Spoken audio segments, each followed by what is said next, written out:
But if you're talking about a culinary godmother, That's killer. she served me up one of my favorite tastes of Trinidad in Seattle, of all places. We're gonna make some paratha roti. Write that down. And Triple D Nation took notice. We had a line that went all the way around the block.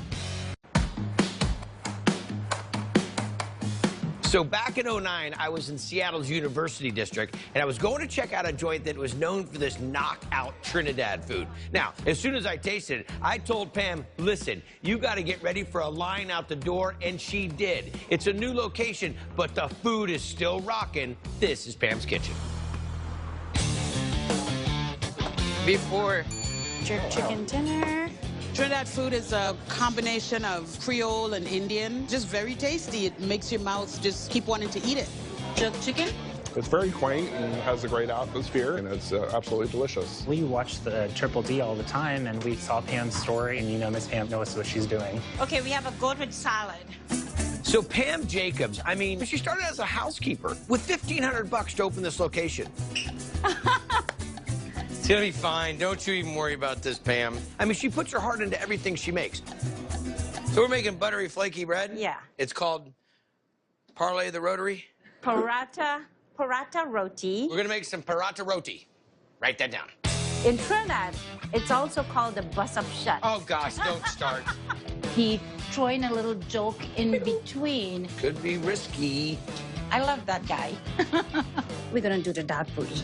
So we start. I use 7 cups of flour. Pam, that's not a cup.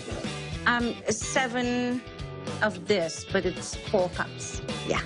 Her method's a little unconventional, a little strange to me.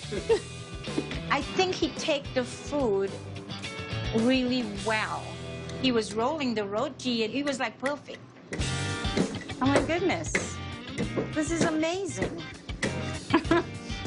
Get that on tape. Because we're gonna start beating that roti. Guy never had Trinidadian food before. All for you at home, suffering through this right now. You feel the pain. That's killer. I feel very happy that he tasted my one first. We're gonna make pilau. Some salt, Black pepper. a little habanero, of course. One of my customers would describe my pilau as jambalaya, but I've never had jambalaya, so I use that on him. In New Orleans, there's a mix-up with all the rices and all that. Jambalaya. Right. This is similar to it, but with a whole lot more flavor. I never had it.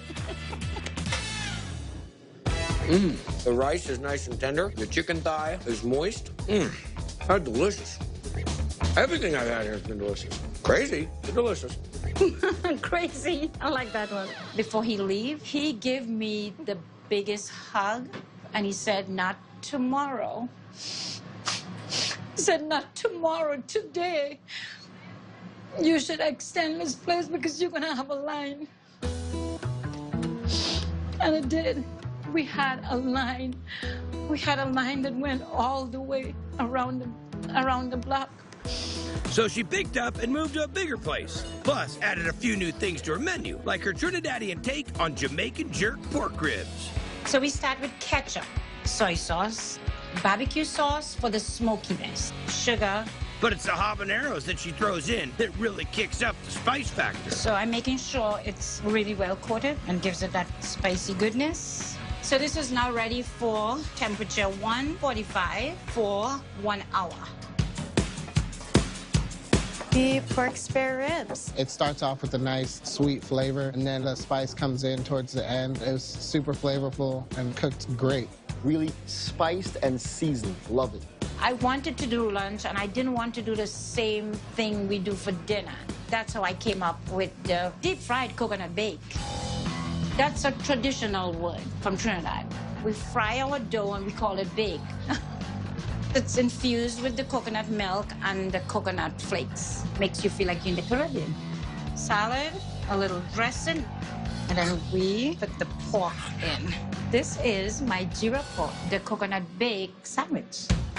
The coconut bread is heavenly food. It's soft on the inside, just kind of wants to melt in your mouth.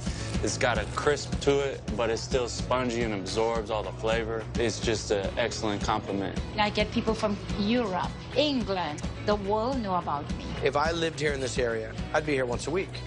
I mean, it's simple, it's basic, it's got great flavor, it's good depth. I think it's a good value. It's the most beautiful gift that I could have ever received. You're great. You are one great cook.